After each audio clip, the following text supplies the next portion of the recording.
Good morning and welcome to Unfiltered Vision News.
Good morning, and welcome to Unfiltered Vision News, bringing you the news unfiltered Monday through Friday. Thank you guys so much for joining me this morning. Sorry, I'm running a little bit late.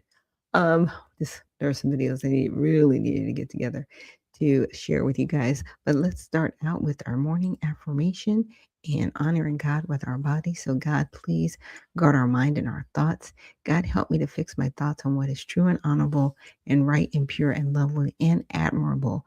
So, I will think about things that are excellent and worthy of praise. God, please protect my ears and help me listen to your voice. God, help me to be quick to listen, slow to speak, and slow to become angry.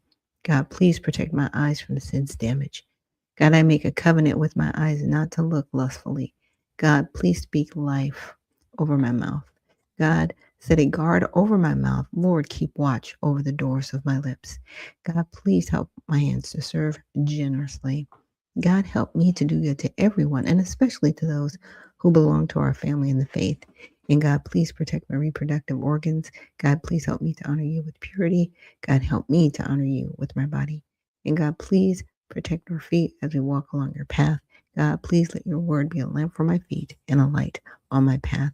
And yes, that is a mantra that we will be saying daily on the show until there are some times when I'm in church and there may be a certain sermon that a pastor does that I want to share with you guys, and I will bring that up and to your attention. So, again, thank you so much for joining me here on Unfiltered Vision News on this Tell It All Tuesday, and we will get into our trending topics on X. So I'm like, oh, let me bring that up. I totally minimized everything. I'm like, wait a minute, where's my stuff? Let me bring that back up. Let me bring that back up really quickly. There's a few things that happened, so I definitely wanted to bring to your attention on this Tell It All Tuesday. Unfortunately, there was a woman who was fatally stabbed and it was a random stabbing in the MARTA train in Atlanta, and it's gotten so scary in Atlanta. It's really weird because I lived there years ago, and taking the MARTA it was a nice experience, right? Except for sometimes the train would break down. Okay, got it. It would just happen. Mechanics are what they are, but otherwise, it was always really nice. And now it has just become dangerous. And here's the sad part. I know Democrats are always whining and crying. We need to stay in power, but your cities are struggling. Why would this happen? Okay. Why aren't your cities safe? Atlanta has complete Democrat control and it is becoming horrible. Not better, horrible. Fix it. That's all I'm saying. I'm just saying fix it. You don't have to change parties to fix it. Just fix it. That's all. And then Americans are struggling with the soaring cost of living, from rent to meals. And then Vanilla Ice, he's saying he's staying committed to the Trump back 250th anniversary concert. So here's the first one. Let's get that up. So on Saturday around noon at Oakland City Station, a 25-year-old John Elijah Matthews allegedly stabbed Swan 18 to 20 times in an unprovoked assault captured on surveillance video. With no prior interaction between them, witnesses pointed out the calm suspect to patrolling officers who arrested him peacefully nearby. Swan's daughter, Shanae Sams, called her the family's rock. A retired daycare worker, mother of three, a great grandmother, while lamenting bystander interaction and calling for more police patrols amid rider fears on Atlanta transit system. I've never heard or seen anything like this. And I lived in Atlanta between 2004, 2006, moved back to California, and then no, I lived here. Did I live here? I lived here 2006 to 2010. Sorry, moved back to California, then came back in 2017. Um, so it was beautiful being in Atlanta. You didn't feel unsafe, right? I mean, crime is everywhere. I get it. It's a you know big city in a small town, pretty much. But you never felt unsafe. And so this person is just laying there to be caught after randomly stabbing somebody. This doesn't make sense. And these are the things that people will say demons are real and possession is real. And it is. It truly, truly is. And we are definitely praying for the family who lost Margaret Swan. So our prayers are definitely with them. And on to our next article. So Americans struggle with soaring living costs from rent to meals. Workers earning solid wages like $83,000 a year find nothing left after 1,500 to 1,800 rents, eat 30 to 50% of their take home pay, right? Over one third of senior households, 12.5 million, spend more than 30% of their income on housing, with 45% struggling on basics and nearly 14 million facing food insecurity. Social Security averages 2,071 a month. Monthly in 2026, yet 73% of seniors rely on it for over half their income amid rising costs. So pushing labor participation for those 65 and older to decades high 19.5%. Stories highlight a broad crisis fueled by inflation and housing shortages. And the thing is, they can build more housing, right, to lower the cost. So there's more competition. But at the same time, we had a large influx of people who don't belong here. We have a large influx of people on H-1B visas, on J-1 visas. It all needs to stop. Like I've said before, the whole immigration thing, we need to be closed. We need to like put the little shutters down on the window and say, we're closed. And the reason we're closed and all applications will be halted indefinitely until further notice, right? Indefinitely, like shut it down because there are people here that don't belong here that have deportation orders that need to be removed, period. And we can't have an influx and an outflux. We need an outflux. And nobody gets to come in. If you have an application and you've been waiting, sorry, you're waiting. You're going to continue to wait indefinitely until we get this crisis averted. Because what we cannot do is amnesty again. And now it's affecting people to the point where they can't really live. A lot of people want to blame tariffs and they want to blame this or that. Look, supply and demand. It's real easy. If you have too many people and you don't have enough supply and there's a demand there, it's going to raise the prices. That's easy. When you have fewer people and you have less demand and the people are like, we need to move our products, their products will be a lot cheaper. Okay. And that's where we need to get to. Fewer people on the soil that don't belong here, and especially people that are living off of welfare that don't belong here. Okay. You didn't pay into the system. You should not be benefiting from the system. That's really easy. That's really easy because it should be for people who really, really need it. Okay. Not for people who are defrauding the system. And then our last one here, Vanilla Ice, he's saying he's staying committed to the Trump back 250th anniversary concert. Vanilla Ice told CNN he's proud to perform at the Great American State Fair on Washington National Mall from June 25th to July 10th, part of Freedom 250 celebrations for the Declaration of Independence semi-quincentennial. Quincentennial.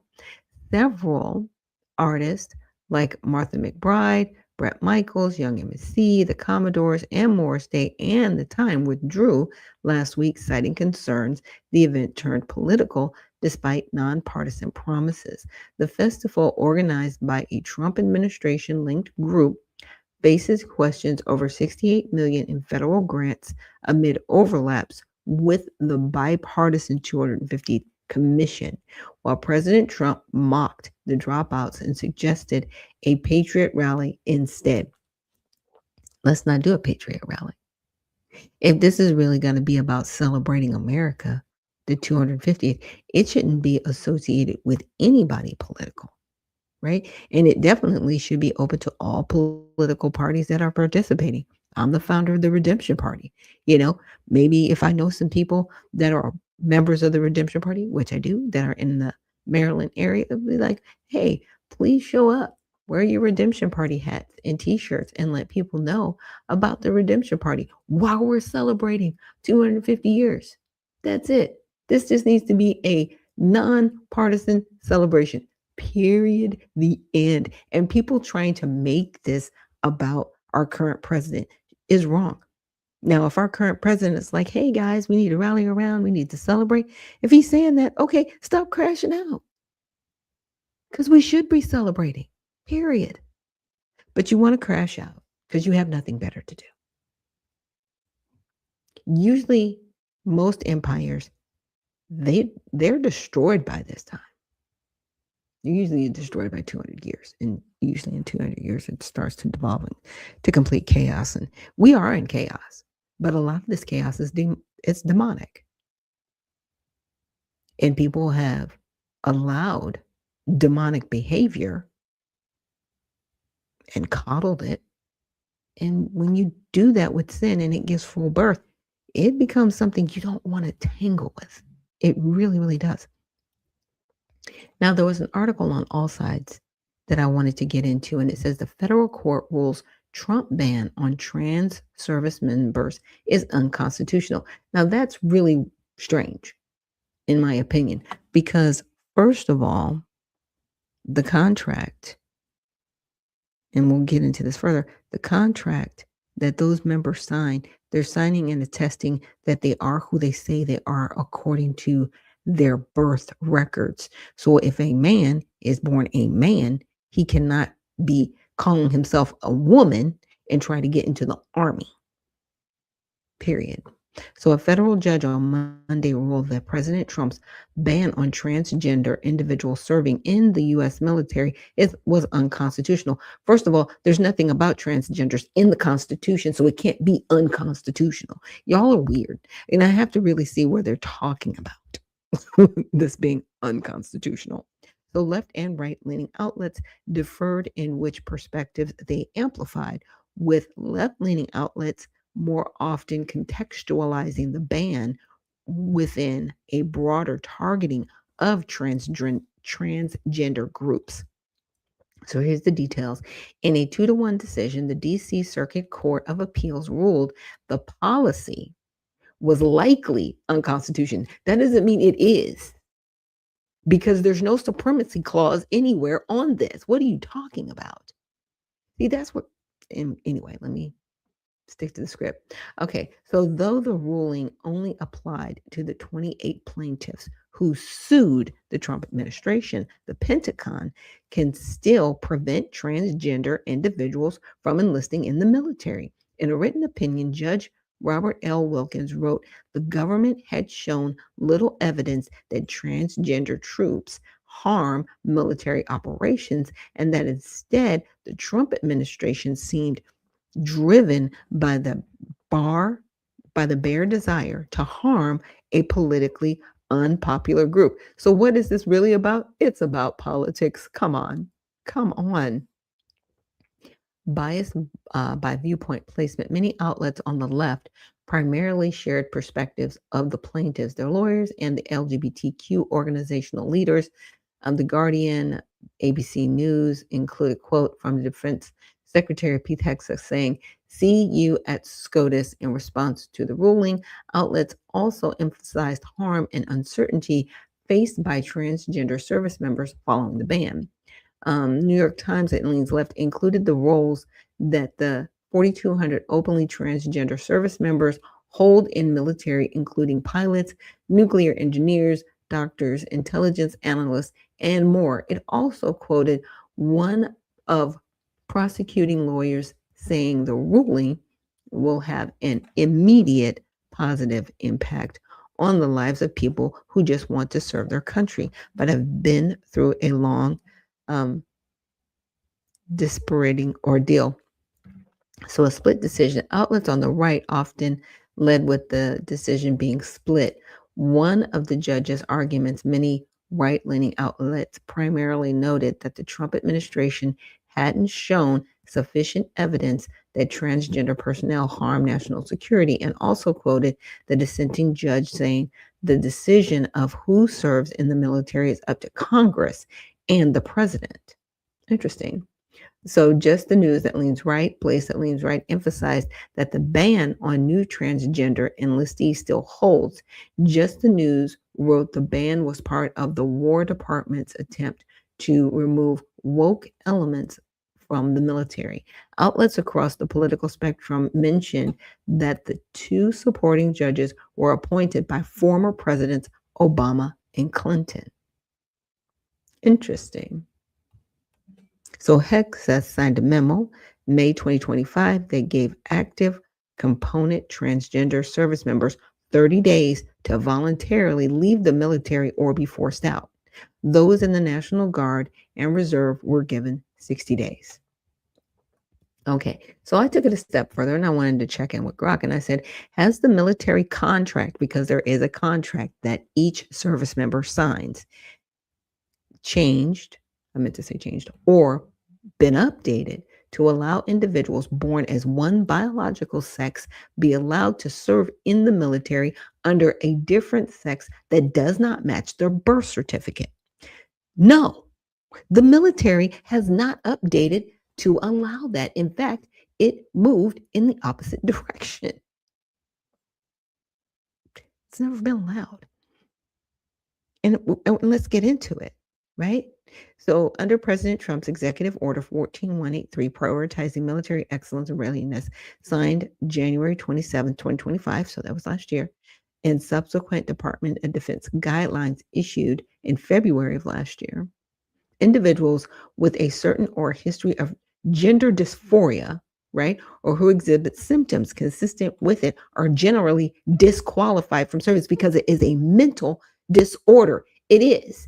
And people that keep trying to justify this, they're wrong. Stop it. A man is a man, a woman is a woman. A man who thinks he's a woman, he has a problem because he's not. A woman who thinks she's a man, that's a problem. You're not. You might be more feminine as a man. That doesn't make you a woman. You might be more masculine as a woman. That doesn't make you a man. That just makes you a more masculine woman or a more feminine man. That's it. It's real simple. Now, the problem with it is some of these medications that these individuals are on makes them more violent and more prone to suicide. Let's just talk about that part. But nobody wants to mention that. Nobody wants to talk about that. Everybody just wants to get in their feelings and be like, oh my gosh, you're being so mean. No, I'm not being mean. I'm being realistic. Some people just need to be told no. Okay? No, you cannot do that. All right, now I wanted to skip down here. It says this reversed the Biden era policy.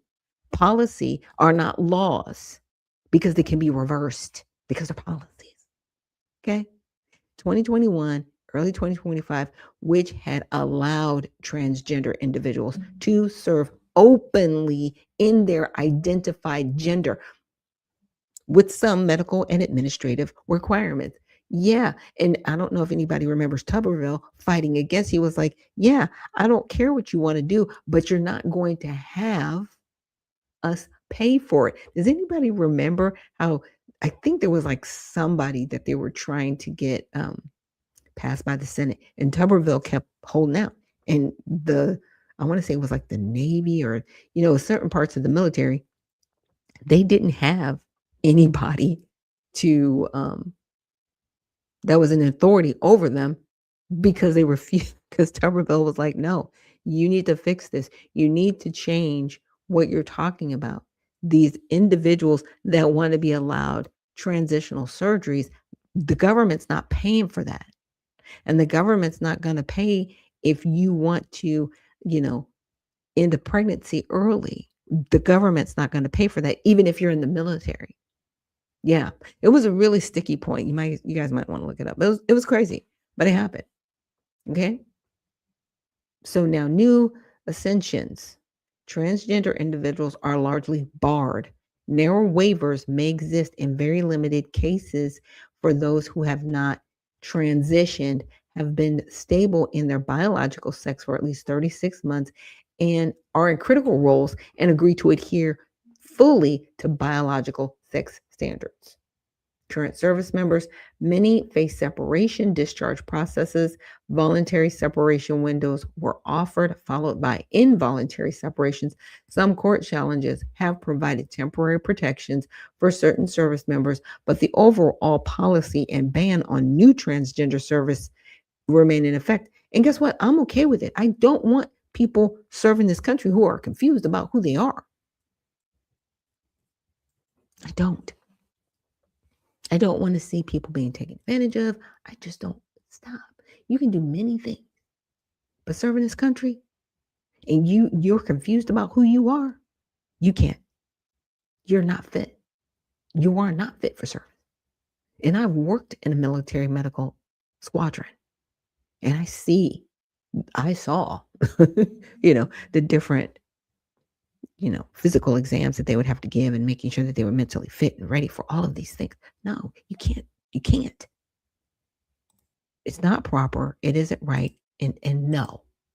So if nobody else is going to tell you no in your life, I'm saying no.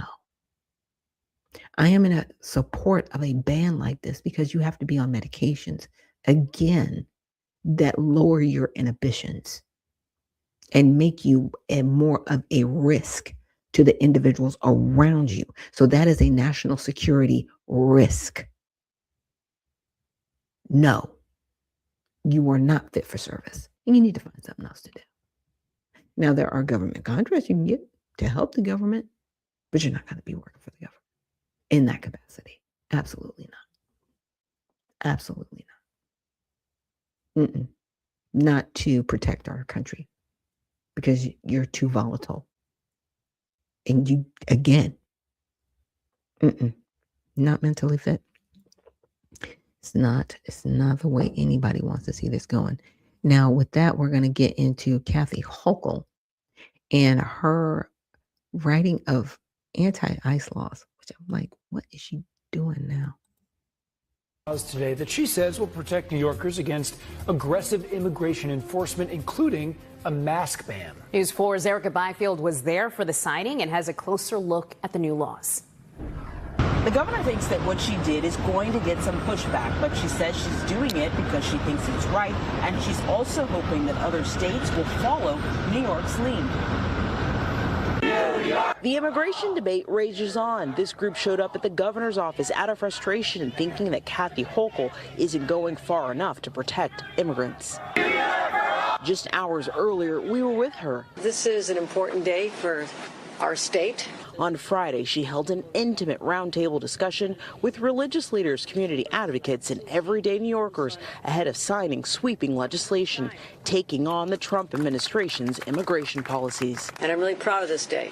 It was a long negotiation with the legislature, a lot of opinions on this. But I knew at the end of the day that we had to show communities that we are here to protect them. Among the new laws, law enforcement cannot wear a mask on the job. Additionally, federal immigration authorities can no longer deputize local cops, use them to help them detain people. Another new state law, federal agents can't go into sensitive places like schools and places of worship for immigration enforcement. One more change, a provision, makes it easier for New Yorkers to sue government officials or agencies. Among those there, a little boy named Norman, who met the governor before, back then explaining that he told her that he made the honor roll, but he could not tell his dad because his dad was in ICE custody. His father, now released, spoke. It was terrible over there, but thank God I'm here. I'm back.